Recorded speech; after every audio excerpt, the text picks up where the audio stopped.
வணக்கம். All in one zone devotion சேனலுக்கு உங்களை அன்புடன் வரவேற்கிறேன். இன்றைக்கி நம்மளுடைய சேனலில் நம்ம வரலட்சுமி பூஜை பற்றி தான் பார்க்க போகிறோம். அதாவது எங்கள் வீட்டில் நடந்த வரலட்சுமி பூஜை மற்றும் பிரசாதம் அதை பற்றி தான் நம்ம முழு விவரமாக பார்க்க போகிறோம். அதற்கு முன்னால் நம்மளுடைய சேனலை இதான் ஃபர்ஸ்ட் டைம் பார்க்குறவங்களா இருந்தாலும் சரி, சப்ஸ்கிரைப் பண்ணாமல் பார்க்குறவங்களா இருந்தாலும் சரி, நம்ம சேனலை சப்ஸ்கிரைப் பண்ணிக்கோங்க. கூடவே அந்த பெல் பட்டனை ப்ரெஸ் பண்ணிக்கோங்க. ஆல் என்கின்ற ஆப்ஷனையும் ப்ரெஸ் பண்ணிக்கோங்க.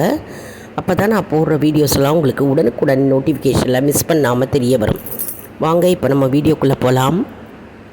இப்போ பார்த்துட்ருக்கிறது எங்கள் வீட்டில் அலங்காரம் பண்ண வரலட்சுமி அம்மன் படம். இது வந்து மண்டபத்தை அலங்காரம் பண்ணி வச்சுருக்கேன் நான்.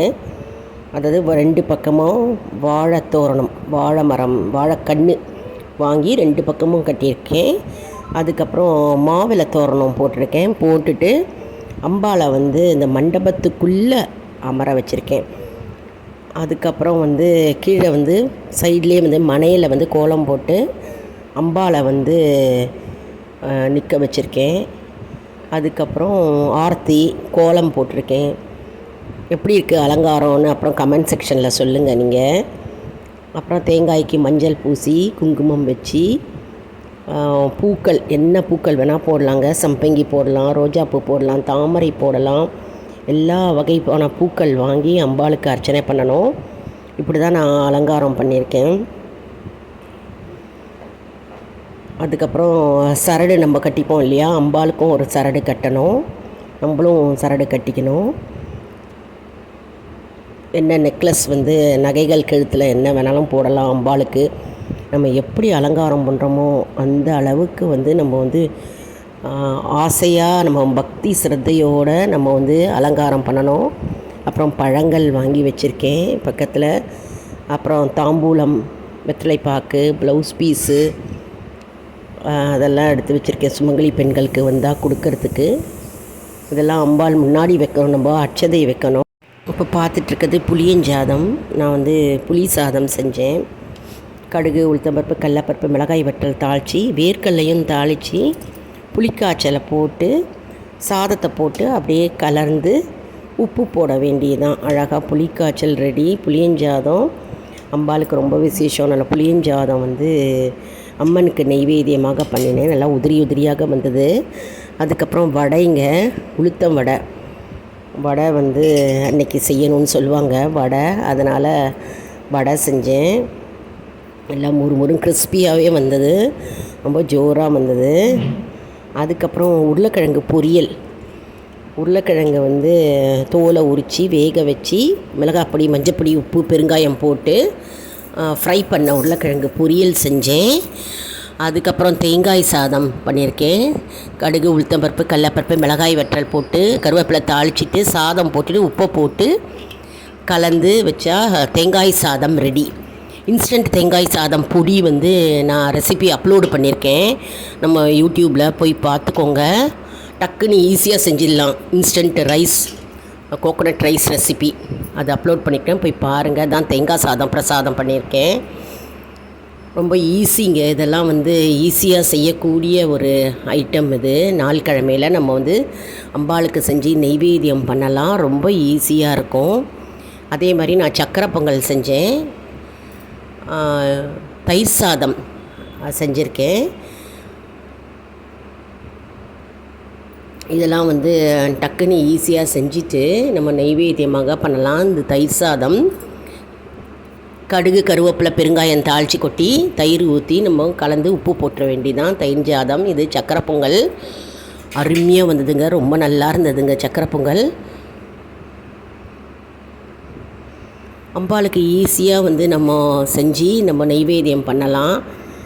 ஈஸியாகவும் ஆகும். ஏன்னா வந்து நம்ம மனையில் உட்கார்றதுனால நம்ம சீக்கிரமாக டக்குன்னு கலந்த சாதம் செஞ்சால் ஈஸியாக சீக்கிரமாக செஞ்சிடலாம்.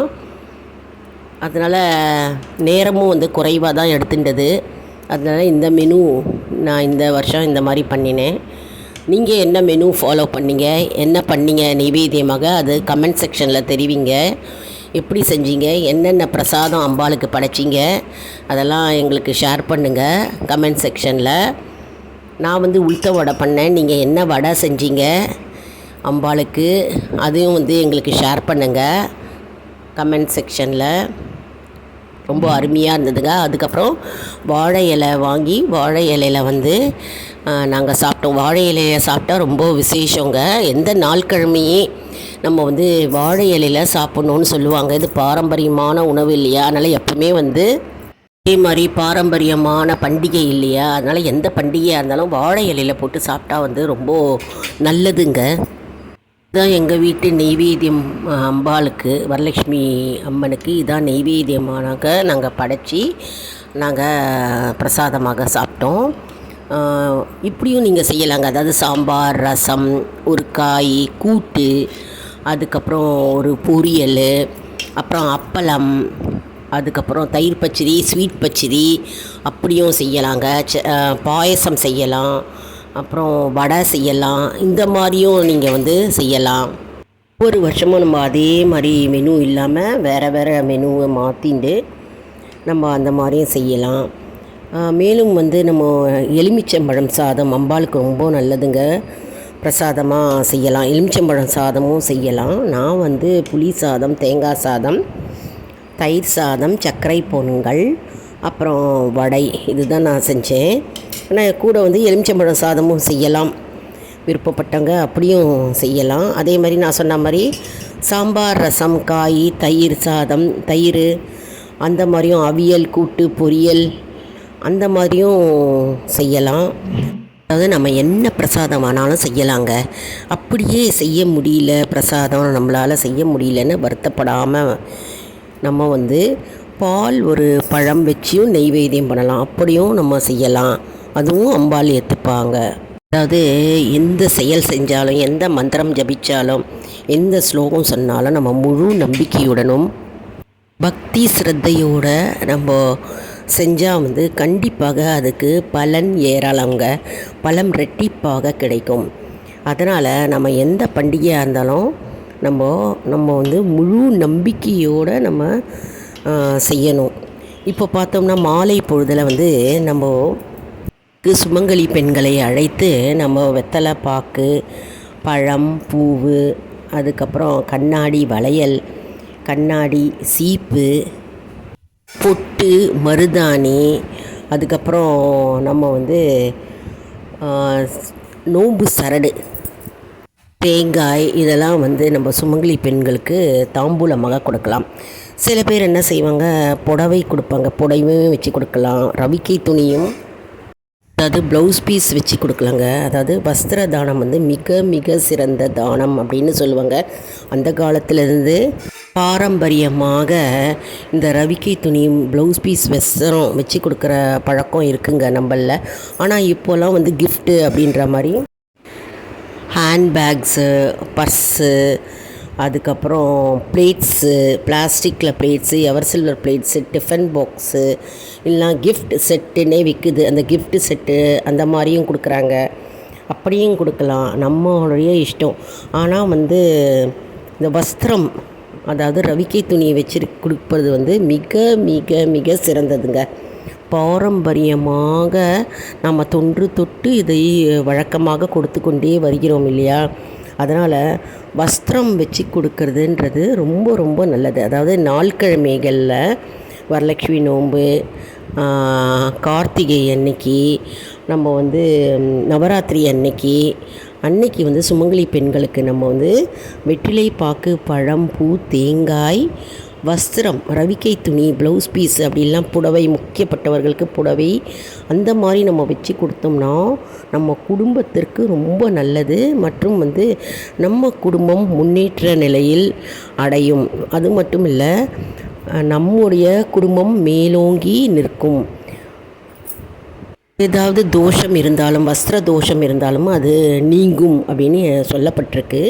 அதனால் வந்து பாரம்பரியமாக வஸ்திர தானம் தான் ரொம்ப சிறந்ததுங்க. அதாவது கலராக நம்ம முன்னாடியே வாங்கி வச்சிடணும். வாங்கி வச்சுட்டு ரவிக்கை துணியை வந்து நம்ம வரவங்களுக்கு நம்ம அழகாக வச்சு கொடுக்கலாம். ரொம்ப அற்புதமான மங்களகரமான ஒரு வரலட்சுமி விரதம் வந்து எல்லாருமே செய்யலாங்க. இது அப்படி பழக்கம் இல்லாதவங்க வந்து படம் வச்சு அந்த படத்துக்கு சந்தன குங்குமம் வச்சு லக்ஷ்மி அஷ்டோத்திரம் சொல்லி தூப தீபம் காண்பித்து ஏதாவது நெய்வேத்தியமாக படைக்கலாம். அதாவது பழக்கம் இருக்கிறவங்க கலசம் வச்சு நம்ம பாடல் அம்பாள் பேரில் பாடல் பாடி லக்ஷ்மி அஷ்டோத்திரம் சொல்லி விநாயகர் பேரில் நம்ம மந்திரம் கூறி நாம் தூப தீபம் காண்பித்து பிரசாதங்களை அம்பாளுக்கு விநியோகித்து நம்ம இந்த மாதிரி முறையில் நம்ம கடைப்பிடிக்கலாம். நான் ஏற்கனவே கலசத்துக்குள்ளே என்னென்ன பொருட்கள் போடுவது, எப்படி அலங்காரம் செய்வது, பூஜை அறையை எப்படி அலங்காரம் செய்வது அப்படின்ற வீடியோ ஏற்கனவே அப்லோடு பண்ணியிருக்கேங்க. போய் பார்த்து பலனடைவீர்கள். என்ன அன்பர்களே, இந்த வீடியோ ரொம்ப உங்களுக்கு பிடிச்சிருக்கும் அப்படின்னு நான் நினைக்கிறேன். இந்த வீடியோவுக்கு ஒரு லைக் கொடுங்க. இதை மற்றவர்களுக்கும் ஷேர் செய்யுங்கள், அவர்களும் பயனடையட்டும். மேலும் ஆல் இன் ஒன் ஜோன் அன்பர்களுக்கு ஒரு அன்பான வேண்டுகோள், நம்முடைய கம்யூனிட்டி போஸ்ட்டில் கேள்வி பதில் நேரம் வருங்க. அந்த கேள்விகளுக்கு பதில் தாங்க. இதன் மூலம் நம்முடைய ஆன்மீக பயணம் எப்படி இருக்கிறது என்பதை நாம் தெரிந்து கொள்ளலாம் இல்லையா? இது சப்ஸ்கிரைப் செய்தவர்களுக்கு மட்டுமே தெரிய வரும். அதனால் நம்முடைய சேனலை மறக்காமல் சப்ஸ்கிரைப் செய்து கொள்ளுங்கள். அடுத்த வீடியோவில் வேறு ஒரு தலைப்புடன் உங்களை சந்திக்கிறேன். நன்றி, வணக்கம்.